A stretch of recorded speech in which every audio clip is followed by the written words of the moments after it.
दसम भाव में राहु, आपके दसम भाव में राहु कैसा फल देता है? दोस्तों, राहु राजनीति की ओर रुचि जगाता है। अगर राहु पावरफुल स्टेट में हो तो आप एक प्रखर राजनीतिज्ञ होते हैं, जाने माने, गणमान्य। अगर राहु कमज़ोर स्थिति में हो तो भी राजनीति में भी रुचि होती है और राजनीतिज्ञों में रुचि होती है और आप किसी राजनीतिज्ञ व्यक्ति के करीब होते हैं।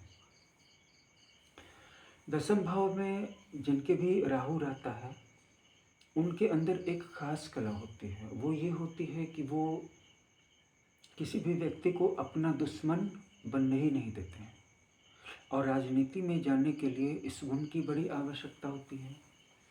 इसके ठीक विपरीत अगर चौथे या छठे भाव में राहु हो तो जहाँ ज़रूरत नहीं भी है वहाँ भी व्यक्ति विवाद मोल लेता है।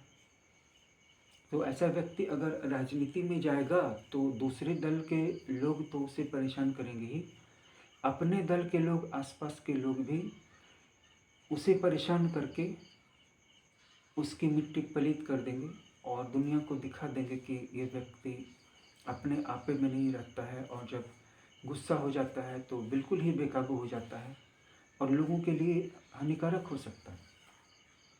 तो ऐसा व्यक्ति किसी काम का नहीं होता है, क्योंकि ऐसा व्यक्ति अपनी पार्टी के लिए, अपने दल के नेता के लिए, उसके संविधान के लिए बदनामी का कारण बन सकता है।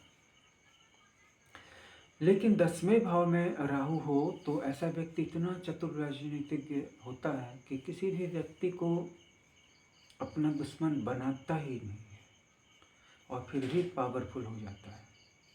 कहा तो कि राहु अगर खुद पावरफुल है तो खुद बड़ा राजनीतिक बनता है। अगर दसम भाव में राहु है, सिर्फ बहुत मजबूत स्थिति में नहीं है राशि और डिग्री में, तो उस सिचुएशन में फिर वो राजनीति में और राजनीतिज्ञों में रुचि रखने वाला होता है और आज किसी न किसी राजनीतिज्ञ के करीब होता है और उसकी ऐसी महीन चापलूसी करता है कि वो भी इसको अपने ग्रुप या सर्किल में शामिल कर लेता है। अब देखिए कि अगर राहु जल राशि में है तो ऐसा व्यक्ति कभी भी एक स्त्री के साथ तो संतुष्ट रह नहीं सकता है। पराई स्त्री से संबंध बनाता है तो उसको अपने जीवन की मतलब शांति या सुख या चैन या आज़ादी का एहसास ज़्यादा होता है। और अगर स्त्री राशि में नहीं हो, जल राशि में नहीं, किसी पुरुष राशि में हो, किसी अग्नि राशि में दसम भाव में राहु हो तो ऐसा जब तक स्वाभिमानी होता है, किसी के सामने भी झुकने वाला नहीं होता है, अकेला रहता है, लेकिन थोड़ा अकड़ ज़्यादा होती है, लेकिन फिर भी राजनीति में रुचि बनी रहती है। मैं आपको एक बात और भी बता दूं कि ऐसे तो राहु और गुरु, इन दोनों का योग, इन दोनों का कंजंक्शन, इन दोनों की युति अच्छी नहीं मानी जाती है। लेकिन दसम भाव में अगर गुरु और राहु की युति बन जाए तो राजनीति के लिए अच्छी होती है, किसी और प्रोफेशन के लिए अच्छी नहीं होती है।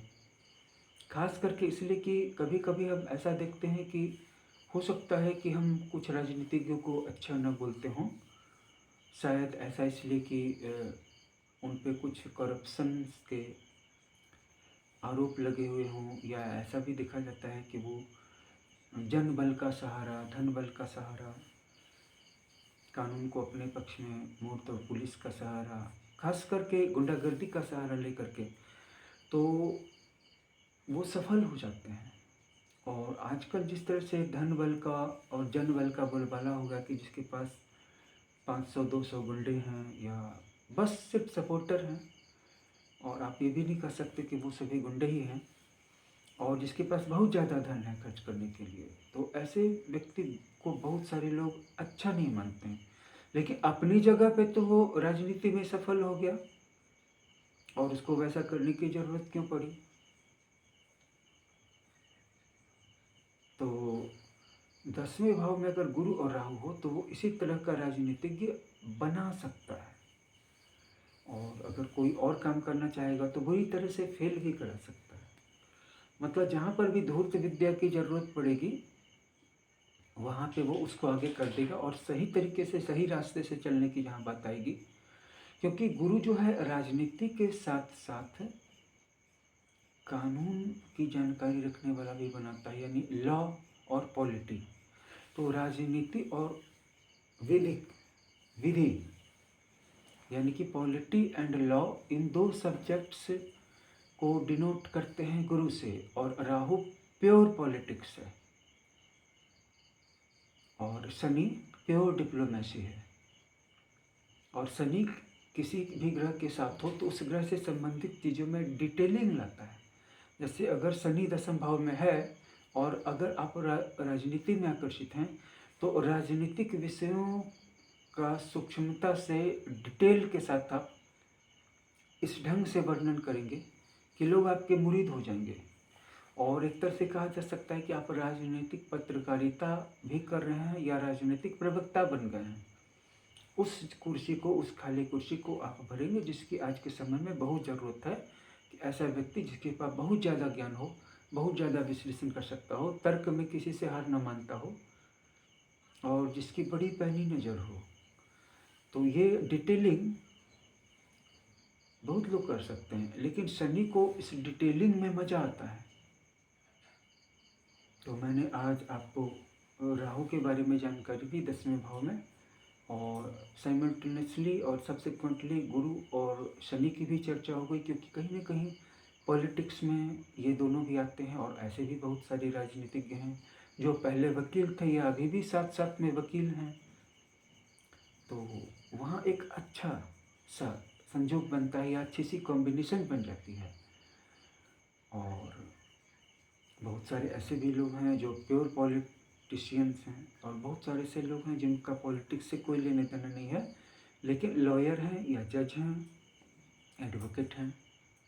लेकिन किसी भी व्यक्ति को किसी भी विषय में अगर बहुत डिटेल से बोलने का मन कर रहा है, क्योंकि उस चीज़ को बहुत ज़्यादा सोचता है, सोचने में भी अच्छा लगता है, सोच करके अपने ज्ञान को बढ़ाता है, देखता है, पढ़ता है, समझता है, सवाल पूछता है, ज्ञान अर्जित करता है और फिर उस पर लिखना या बोलना शुरू कर देता है।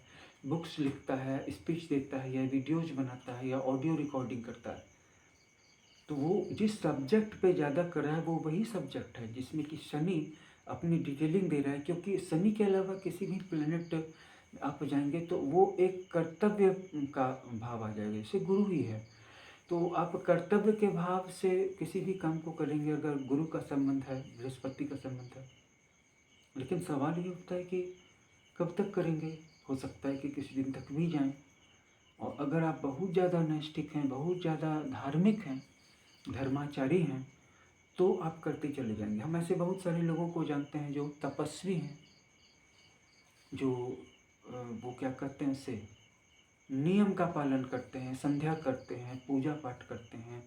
पूजा जब तक नहीं कर लें एक बूंद पानी भी नहीं पीते हैं, पवित्रता का ख्याल रखते हैं, शुचिता का। वहाँ पे गुरु उनको शक्ति दे रहा है।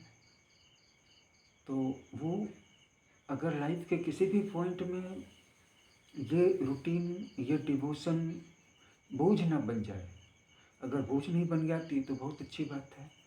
लेकिन अगर उस पर उनको बोलने का, लिखने का, बताने का भी मन करता है और खुद सोचना चाहते हैं उसी विषय को बार बार, क्योंकि उस समय इतना लीन हो गया कि वही उनके जीवन का सबसे बड़ा सबक। ध्यान दीजिए, यही वो सब्जेक्ट है जिसमें आपका मन लगता है और जिसमें आप खुद भी सोचते हैं और बताना चाहते हैं। यही वो सब्जेक्ट है जिसमें आपको आगे चल कर के जीवन में सफलता मिलने वाली है। और बाकी किसी भी काम को आप क्यों न कर लें, अगर आप उस काम में मन नहीं लगा पाते, उस काम से प्यार नहीं है, तो आप भी बोझ हैं, आपकी ज़िंदगी भी आपके लिए बोझ है, और वो काम तो आपके लिए बोझ है ही।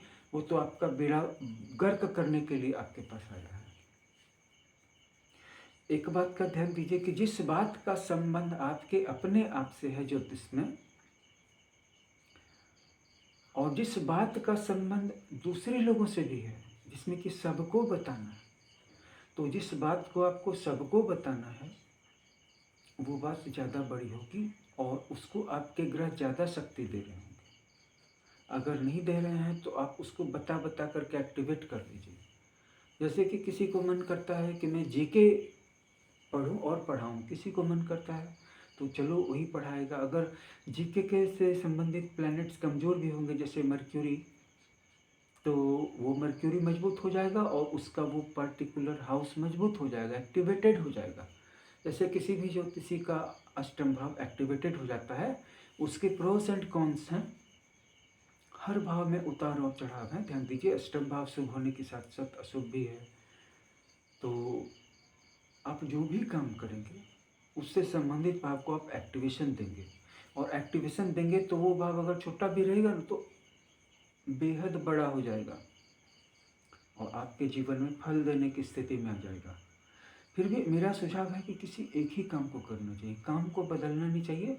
और वो लोग मेरी समझ से बहुत ही सौभाग्यशाली होते हैं जो एक ही काम को कर पाते हैं, और उससे भी ज़्यादा लकी वो होते हैं जो वो काम कर पाते हैं जिस काम को वो प्यार करते हैं।